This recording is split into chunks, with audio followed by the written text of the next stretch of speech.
everyone. Sorry it's coming to you a little bit late. This is actually take 2 because I had the settings wrong on my Facebook Live, so I actually had it set to just one person, to Andrew, and so nobody else would have been able to see that I was on. So we'll do this again. I was going to talk to you about the compatibility and chemistry, so I touched on that on the last video. Now, compatibility and chemistry are 2 very important ingredients in a romantic relationship, but they don't always occur together. So you can have relationships, and I was talking to a friend about this just yesterday, to Drew, and there's a lot of relationships out there like this, that there is a lot of compatibility, but not necessarily a lot of chemistry. So these relationships are sort of, they can seem a little bit boring, I guess, from the outsider looking in. They can be sort of almost like a series of convenient meetings and appointments. They plod along, and you know, they go along like this until either both parties go their separate ways because they gradually drift apart, or you know, some actually decide to consummate their sort of mutual convenience and they get married, promising, you know, to be there for each other throughout their lifetime. Hey Sheldon. But there's not a lot of passion, and look, this works for some people, but there's definitely a lot of us out there, I think, that are looking for a little bit more spark in the relationship. How am I today? I'm very good, thank you. Busy day, very busy day today. I've been racing. How was yours? I was going to talk about the other type of relationship where you have lots of chemistry, but not necessarily a lot of compatibility. Now, these relationships are bad news from beginning to end. Awesome, fine. So sometimes, you know, you'll get people with high chemistry and not a lot of compatibility, and they may actually have long distance relationships. They may have completely separate living arrangements, so they have their own place, and they may only just meet up a couple of times a week. And that's not necessarily that they don't have compatibility, but often that can be the case because they sort of only need small doses. Hey Nathan. So the problem with high chemistry and low compatibility is that they take off really quickly. They burn really bright. They explode. They're almost like what are they? Those geysers that, you know, explode. Geysers, however you say it. Problem is that we get caught up in it, and often we find that our behaviour becomes quite irrational. You know, you're making decisions that you wouldn't normally. It distorts your sense of reality. Alex, hi. My son's over at his girlfriend's house. Finally, you're watching one, yay. He told me he feels very uncomfortable watching his mum on video. Lost my train of thought. That's what children do. No, when you're in that relationship where there's high chemistry and low compatibility, you know, it's the classic where somebody says, oh, it feels so right, but you know it's wrong. And look, your thoughts become very distorted, your behaviour becomes irrational, and you know, soon you're sort of taking your fellow you know, torture victim of choice into this cycle of sort of love-hate, and all of a sudden, you know, you're spiralling out of control at this, you know, life-altering pace. Hi Carol, we were talking about you today at work in your new job. Sorry to break this, everybody, sorry.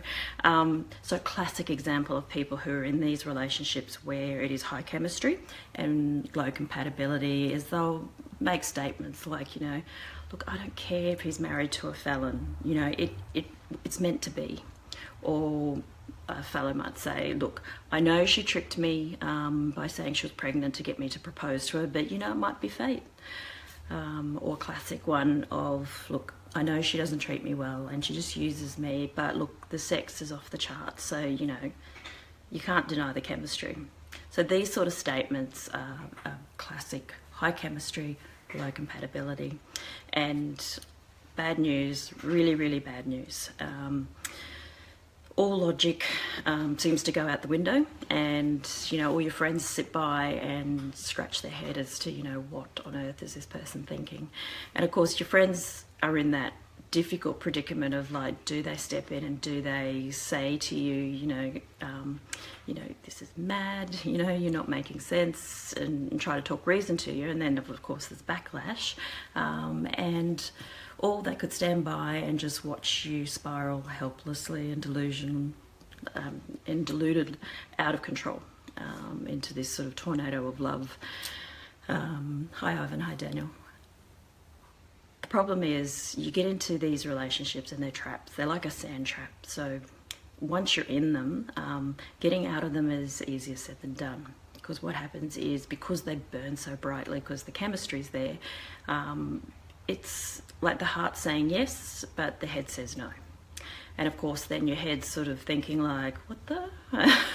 And then you get this default decision making down to the genitals. And we all know that, your genitals don't have a really great track record of making decisions. I'm sure you've all had those moments where you've had, embarrassing, public arguments, or unpaid drink tabs, thrown iPhones, changed locks, tear-ridden voicemail messages. And eventually you end up in the sterile interior of a clinic to seek solace and work through it all. You could be really lucky and end up, in that infamous situation of like, oh God, please don't let it be positive. No, I haven't been there. I'm not talking from personal experience.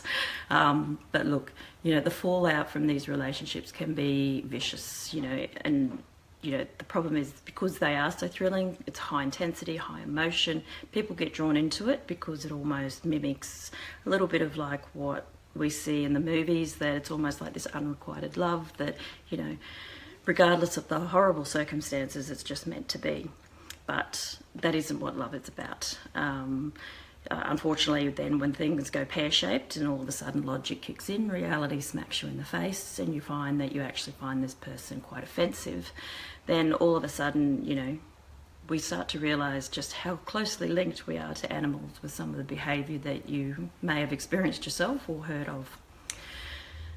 So navigating the world of the dating world, it's really important that I guess you get a handle on these concepts so that you can, I guess, make decisions with confidence, because ultimately we all want to spend time with amazing men and women. We want to enjoy our time, and I'm not talking about just sex. And of course, that's a given, that you want to have an amazing sex life with your partner of choice. But even with other males and females that you spend time with, you want to be with amazing people that are going to, really ignite passion in you, that are going to, help make you be a better person, but that you're really truly going to enjoy some time with. But in order to do that, you have to get your head around some of these concepts. And I guess the first question you have to ask yourself is, what do I want? And it might sound a silly, simple question, but I mean, how often do we stop in, I guess, the course of our adult life and dating to really stop and think, what is it that I like? What personality traits actually mesh well with me that, create chemistry with another person? And, you've all had enough experiences, I'm sure by this stage in your life, that, and, it may be people that you haven't dated, but you felt the chemistry. So what personality traits were there that actually created that? I guess for me, I find people who are very driven and very ambitious, I have a lot of chemistry with, and it's where I guess your true passion and your true desire for life, or the direction that you're going, they're the people that you're going to have chemistry with. It doesn't mean that obviously you've got all the compatibility there, but the first step is asking yourself that question, knowing what you like, knowing, what you want in a partner. So, it might be you need a certain amount of intelligence there. And I've heard this from guys quite often where they say, they date a girl and like she just comes across as really dumb. Like the conversation's very simplistic, does the head in, they're almost ready to turn into an alcoholic because they can't cope with the conversation. And that's all well and good, everybody's got a different level of intelligence or level of conversation there that they need to have to maintain interest and on a sort of long-term basis. I guess for me, I would be looking for something like, say, emotional intelligence. That would be very important for me, because I guess that's the area that I'm talking to you all about, is, you know, understanding your emotions, where they come from, how to interpret other people's. So you have certain things that are like deal breakers, I guess. So you have to identify those first and foremost before you choose a partner. And look, if you don't know what they are, that's okay. You know, it takes time, and I guess, you know, you can move forward cautiously in, I guess, gaining some experience through dating people, so that you get to know what it is that you like and what it is that you need. And until you have clarified that, then the danger is that you will fall into these patterns where you have high chemistry and not a lot of compatibility, because naturally, you know, chemistry is going to suck you in every time. So that's where, I guess, the danger is with those toxic relationships. I hope that's helped a little bit, but most importantly, take some time to know exactly what you want, what traits in a partner you want, and just identify what is crucial to you more than anything else. Because, you know, you can have a big long list, you know, you never, I shouldn't say never, you're probably not going to get that perfect person that you have a list of. But more than anything, you need to know what the crucial thing is that you need, both in compatibility but also in the chemistry stakes, because you want to have both, but you don't want one to be outweighing the other. Because, as I said, if you've got very little chemistry, it's probably going to be pretty dull and ordinary. But if you've got too much chemistry and no compatibility, then, you know, it can turn vicious pretty quickly. It'll spiral out of control, and unfortunately you end up being the casualty in most cases, because, you know, it often erodes at your own self-confidence, and, you know, it works its way very subtly, and before you know it, life can be a bit of a mess if you're not careful with those relationships. That's it for tonight. I'm going to put a little post up after this. The next talk that I'm going to talk about is that one trait that we should all be looking for in a partner. I'd be interested to hear what you all have to say, because, again, it all comes down to what your values are, and what your highest value is. And hi, Ivan. How's New Zealand? Hi, Pranay. Pranay and I went to school together. So I'll put that post up. Let me know what you think is the most important trait to have in a relationship, or I should say in a partner, so your partner of choice.